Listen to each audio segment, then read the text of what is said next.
బయటపడేయడమే నాకు న్యాయం అండి.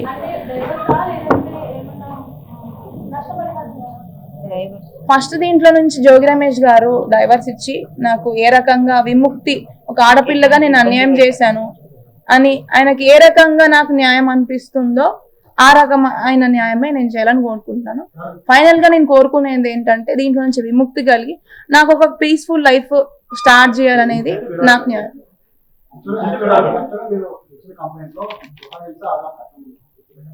ఒక్క నిమిషం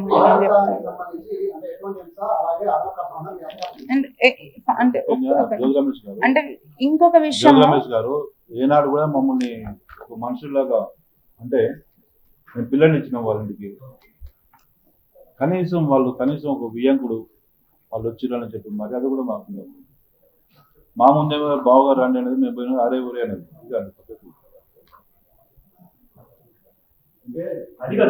ఒక్కటండి ఏనాడు కూడా మాకు జరిగిన అన్యాయము ప్రతి ఆడపిల్ల తండ్రిగా నేను కోరుకునేది ఇంత అన్యాయం ఏ ఆడపిల్లకు జరగకూడదు సార్. ఏ ఆడపిల్ల తండ్రి కూడా, ఎందుకంటే ప్రతి ఆడపిల్లని ప్రతి తల్లిదండ్రులు ఎంతో గార్భంగా పెంచి పెద్ద చేస్తారు. ఆమె జీవితం మంచిగా చూస్తారు.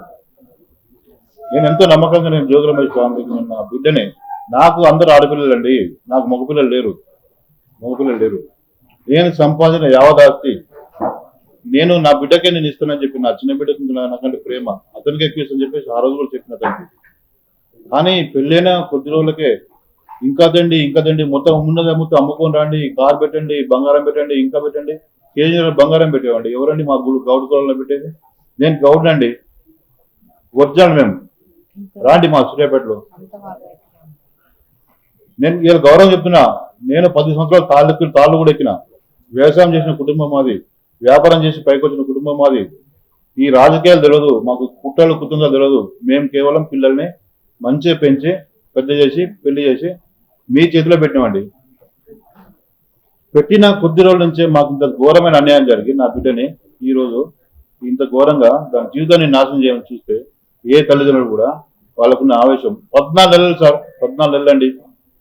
14 నెలల నుంచి కూడా మేము ఏ రోజు కూడా ప్రశాంతంగా ఉన్న రోజు లేదు. రమేష్ గారు నిన్న ఒక నెల బాగా ఇబ్బంది పడ్డామని చెప్తున్నారు. ఒక నెలకు 14 నెలలకు ఎంత తేడా ఉందండి? ఒక ఆడపిల్ల తండ్రిగా నేను ఖర్చు పెట్టుకొని ఈమె కంటే ముందు ఒక 5 నెలల ముందు ఈమె పెళ్లి చేసినండి. మళ్ళీ అయినా నాకు వెళ్ళదు, నాకు ఇబ్బంది అవుతున్నా కానీ నాకు బాగా ప్రెషర్ చేసి కాదు ఖచ్చితంగా కావాలని చెప్పేసి ప్రెషర్ చేసి మళ్ళీ ఈమె పెళ్లికి ఏదో టైం దొరుకుతుంది అనుకున్నాం. ఒక 2 నెలలు టైం ఇవ్వకుండా మాకు ఇబ్బంది పెట్టి మీ బాబుకు మీకు మీ ఫ్యామిలీకి ఉన్న అవన్నీ దాచిపెట్టి నా బిడ్డ జీవితాన్ని ఇలా ఈ విధంగా తయారు చేశారు. అందరూ గమనించాలండి ప్రతి ఒక్కరు. 2 రాష్ట్రాల తెలుగు ప్రజలు, బయట ఉన్న తెలుగు వాళ్ళు, ప్రతి ఒక్క తెలుగు వాళ్ళు, 2 రాష్ట్రాల 9 కోట్ల మంది ప్రజలు గమనించాలి సార్ ఈ విషయాన్ని. మా విజయంలో ఏ విధంగా తప్పులేండి. మా దగ్గర న్యాయమే, మాకు న్యాయమే జరగాలి. భగవంతుడు ఎప్పుడు మాకు న్యాయం వైపు ఉంటాడు. న్యాయం ఖచ్చితంగా జరుగుతుంది. మాకు న్యాయం జరగాలి. ఇంకోటి సార్, ఇవన్నీ చెప్పాలని చాలా చెప్తున్నాం. ఇవి ఎట్లుందంటే సార్, ఇది ఒక దొంగ నడిచినట్టుంది. వినండి బాగా సార్. తప్పు మాది కాదు సార్, తప్పు నేను నా బిడ్డని ఇచ్చినాం 14 నెలల నుంచి కూడా. అబ్బాయి ఇంటికి పంపించి ఆ అబ్బాయి పరిస్థితి కొద్దిగా సక్కదిగుతున్నది. మీరు ఇంటికాడని చెప్పి ఇంటికి పంపించిన తర్వాత ఏనాడు కూడా అమ్మాయిని కానీ మమ్మల్ని పలకరించడం లేదు. కొద్ది రోజుల తర్వాత మళ్ళీ శ్రావణ మాసం వచ్చింది. శ్రావణ మాసంలో పంపించాం ఇంటికి. ఆ పంపించిన నెల రోజుల్లో కూడా నా బిడ్డని ఎన్నోసార్లు చంపడానికి ప్రయత్నించారు. వాళ్ళ ఫ్యామిలీ, వాళ్ళ అమ్మాయి శ్రావణ మాసంలో ఉన్నది ఒక 20 రోజులు అక్కడ ఉంది, ఒక 20 రోజులు ఇక్కడ ఉన్నది. పెళ్లి కంటే ముందు, పెళ్లి ముందు కూడా మాకు, పెళ్లి తర్వాత కూడా మాకు ఎట్లాంటి వాళ్ళ కానించి లేదు. ఇంటికి పంపించడానికి కానించి కూడా ఫోన్ల ద్వారా కూడా రాజు బెదిరించిన కాల్స్ కూడా మీరు అనేది విన్నారు. వాళ్ళ అత్తమ్మ ఫోన్ చేసి ఏమైందమ్మా, మీ బంగారం ఏమైంది, డబ్బులు ఏమైంది, మీరు రాండి తీసుకురండి అని చెప్పేసి మాకున్నేమతో అమ్ముకొని రాండి అని చెప్పడం వరకు వాళ్ళు బయట.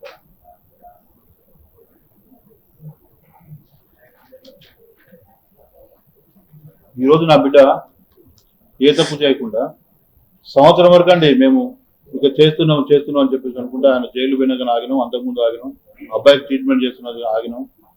సంవత్సరం నుంచి కూడా సంవత్సరం వరకు ఇంకా నెలకు 10 రోజులకు సంవత్సరం అయిపోయిందా కూడా మా ఇంటికి వచ్చి అమ్మ నీకు న్యాయం చేస్తా అని చెప్పి చేతి నెత్తి మీద చేపెట్టి చెప్పిన రోజులు ఉన్నాయి. సరే నమ్మినాం, పెద్ద మనిషి కదా నమ్మినాం.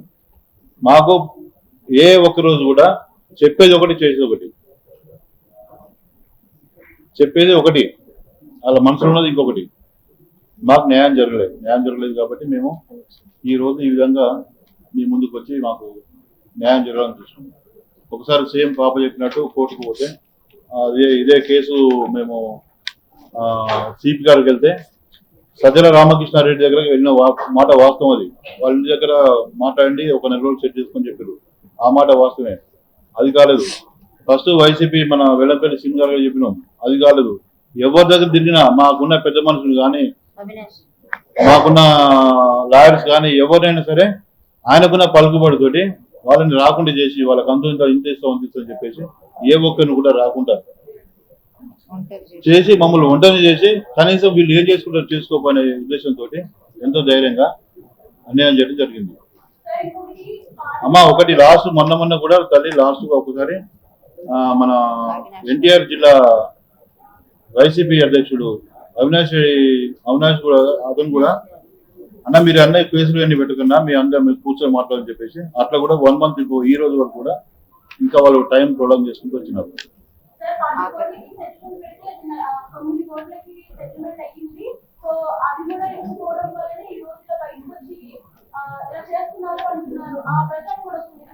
అవన్నీ కోర్టు గారు చూసుకుంటుంది. అన్ని ఏదన్నా కానీ మేము మాకు ఏదో నష్టపరిహారం జరిగిందో అవన్నీ కోర్టు బదిలో ఉన్నాయి.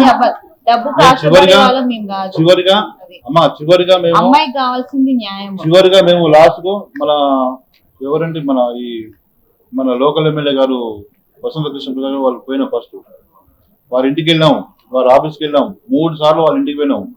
వాళ్ళ బాబాయ్ జోగి వెంకటేశ్వరరావు పిలిపించి సార్ మీరు కొద్దిగా మీరని చెప్పండి సార్, రమేష్ గారికి చెప్పండి, పాపం అమ్మాయి చాలా చిన్న అమ్మాయి, ఆమె భవిష్యత్తు ఖరాబ్ అవుతుంది, ఇవన్నీ కోర్టులు ఇవన్నీ పోతే చాలా ఇబ్బంది పడుతుంది అమ్మాయి, చెప్పండి సార్ అంటే అన్న మేము నా మాట విన్నాడు అతడు, మీరే న్యాయపరంగా పోతే పోండి అని చెప్పి అతను చెప్పాడు. ఆ రోజే మా ముందే వెల్లంపల్లి శ్రీనివాస్ గారు ఫోన్ చేసి సినిమా ఈ పాపది ఇట్లా ఇబ్బంది అవుతుంది సెట్ చేసుకొని చెప్పేసి అన్నాడు. ఇట్లా అనేక సార్లు కూడా మమ్మల్ని మాట్లాడుతున్నాం చెప్పేసి ఈ రోజు మాకు ఈమె మీద కేసు ఫస్ట్ పెళ్ళైన 2 నెలలకే నల్లన్ పెట్టదు ఆ కేసు వేసిండు. ఆ తర్వాత 1 year కాగానే ఇంకొక కేసు వేసిండు. ఇప్పుడు డబ్బుల కోసమే అయి ఉంటే పెళ్ళైన వెంటనే ప్రాబ్లం వచ్చిన వెంటనే మేము అదే పనిలో ఉండే వాళ్ళం కదండి. 1.5 year నుంచి మేము ఎందుకు ఫైట్ చేస్తాము? ఒక ఆడపిల్ల అయితే ఇట్లా వచ్చి ఇట్లా మాట్లాడాలి, ఇట్లా బయటపడాలి అని చెప్పి ఏ తండ్రి ఏ తల్లి కూడా కోరుకోరు. ఖచ్చితంగా మేము న్యాయం కోసమనే మాకు విముక్తి. పేరు వచ్చినప్పుడు ఏమంటారు, మాకు ఎందుకని రాజకీయాలు? ఒకసారి లోకేష్ అంటారు, ఒకసారి చంద్రబాబు నాయుడు అంటారు, చిరంజీవి అంటాడు, పవన్ కళ్యాణ్ అంటాడు. మాకెందుకండి ఇవన్నీ కాదు. అన్యాయానికి న్యాయం చేయాలని మేము కోరుకుంటాం అందరినీ. మేము ఏ రోజు కూడా చంద్రబాబు గారితో గాని లోకేష్ గారితో గాని మేము మాట్లాడడం కూడా జరగలేదండి. కానీ ఈ మీడియా ద్వారా నేను తెలియజేసుకుందాం అని అనుకుంటున్నాను. ఇంత అన్యాయం ఏ బిడ్డకు జరగకూడదు. నా బిడ్డకు ఖచ్చితంగా న్యాయం జరగాలి. నా బిడ్డకు ఖచ్చితంగా న్యాయం జరిగేంత వరకు మేము పోరాటం చేస్తూనే ఉంటాం. అవసరం అనుకుంటే రేపు ఇవాళ కానీ ఇంకెప్పుడైనా సరే జోగి రమేష్ గారి ఇంటి ముందు కూడా ధర్నా చేసే పరిస్థితి వస్తుంది. వాళ్ళ ఇంటి ముందు టెంట్ వేసుకొని కూర్చొని నెల కానీ 2 నెలలు కానీ 5 నెలలు కానీ వాళ్ళ ఇంటి ముందునే కూర్చుంటాం. నా బిడ్డకు న్యాయం జరిగేంత వరకు కూడా మేము అక్కడే కూర్చుంటాం. న్యాయం జరిగేంత పోరాటం చేస్తూ ఉంటామండి. ఇదైతే వాస్తవం. ప్రతి ఒక్కరికి పేరు పేరున నేను వేడుకునేది నా బిడ్డకు న్యాయం చేయండి. 3 times వెళ్ళాం, 2 సార్లు వాళ్ళ ఇంటికి వెళ్ళాం, ఒకసారి ఆఫీస్కి వెళ్ళాం. ఆ వీడియోలు ఉంటే చెప్పుకోండి, ఆ వీడియోలు కూడా పెట్టమండి. మా అంతటి మేమే మాకు న్యాయం జరగలేదు కాబట్టి న్యాయం కోసం అని చెప్పి వసంత కృష్ణ ప్రసాద్ గారి దగ్గరికి వెళ్ళడం జరిగింది. అయితే వాళ్ళు నిన్న పెట్టిన వీడియో ఏదైతే ఉందో అది ఫస్ట్ టైం కాదండి, సెకండ్ టైం వెళ్ళాము. ఖచ్చితంగా వెళ్ళి అంటే ముందు మరి ఎవరు ఎందుకు వీడియో పెట్టలేదో నాకు తెలీదు. దానికి ముందు కూడా మేము చెప్పినట్టు సజ్జల రామకృష్ణ గారి దగ్గర కూడా వెళ్ళాము. అదే మీటింగ్ లో వారి ఇంట్లోనే జరిగింది మీటింగ్ వచ్చేసి అక్కడే మేము లాస్ట్ గేట్ ఫైనల్ గా నేను ఏం చెప్దామని అనుకుంటున్నానంటే, ఇప్పుడు వరకు మీరు అనుకుంటున్నట్టు నిన్న జోగి రమేష్ గారు చెప్పినట్టు లోకేష్ గారిని గాని చంద్రబాబు గారిని గాని నేను కలవలేదండి, మాట్లాడలేదు కూడా. బట్ మీ అందరి హెల్ప్ తో ఈ మీడియా ద్వారా నేను అనుకుంటున్నాను, లాస్ట్ కి జోగి రమేష్ లోకేష్ గారిని చంద్రబాబు గారిని డాడీ ఒక్క నిమిషం ఆగు డాడీ. డాడీ ఒక్క నిమిషం నువ్వు చెప్పు, ఒక్క నిమిషం ఆగు డాడీ, నువ్వేం రెస్పాన్స్ ఇవ్వకు, ఒక్క నిమిషం చెప్పు. ఖచ్చితంగా ఎట్లాగో మా వెనుక వచ్చేసి స్పై అయితే చేస్తున్నారు కదా, ఎక్కడెక్కడికి వెళ్ళాము ఏమేం చేస్తున్నాం అనేది.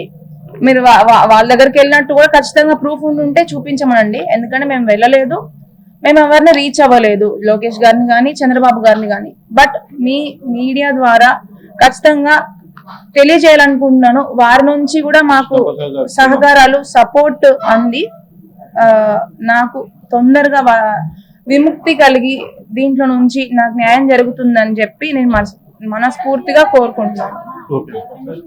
అదే దయచేసి దీన్ని పొలిటికల్ గా కన్వర్ట్ చేయొద్దు అని చెప్పి అది కూడా రిక్వెస్ట్ చేసుకున్నాను. అలా నాకు చాలా బాధాకరంగా కూడా ఉంది అట్లా చేస్తున్నందుకు, ఎందుకంటే అతనికి కూడా తెలుసు పర్సనల్ గా నేను ఎంత ఇబ్బంది పడ్డాను, అతను ఎంత ఇబ్బంది పెట్టాడు. అసలు వాస్తవాలను పక్కన పెట్టి దయచేసి అట్లాంటి కోణంలో పొలిటికల్ కోణంలోకి దీన్ని టర్న్ చేయకండి, ఎందుకంటే మాకు ఎట్లాంటి పొలిటికల్ బ్యాక్గ్రౌండ్ లేదు. ఇంకొక అమ్మాయి నాలాగా ధైర్యంగా ఎదుర్కోవాలి. ఇంకొకటి ఏంటంటే, ఇంకొక అమ్మాయి నాలాగా ఫ్యూచర్ లో కూడా ఇబ్బందులు పడితే ఇట్లనే ధైర్యంగా ఎదుర్కోవాలి. అండ్ నేను వాళ్ళకు ఒక ఆదర్శం అవ్వాలి తప్ప, అరే ఈ అమ్మాయి బయటికి వచ్చి వాయిస్ రేజ్ చేసింది కదా, ఈ అమ్మాయికి ఏం జరిగింది మన పరిస్థితి కూడా ఇట్లా అవుతుంది బయటికి వస్తే అని చెప్పి భయపడకుండా మనం బయటికి వచ్చి వాయిస్ రేజ్ చేస్తే ఖచ్చితంగా ఉన్న వాస్తవాలు బయటపడి ఇబ్బంది పడుతున్న అమ్మాయిలందరికీ కూడా న్యాయం జరిగి వాళ్ళకి నేను ఒక ఆదర్శంగా ఉండాలని చెప్పి నేను కోరుకుంటున్నాను.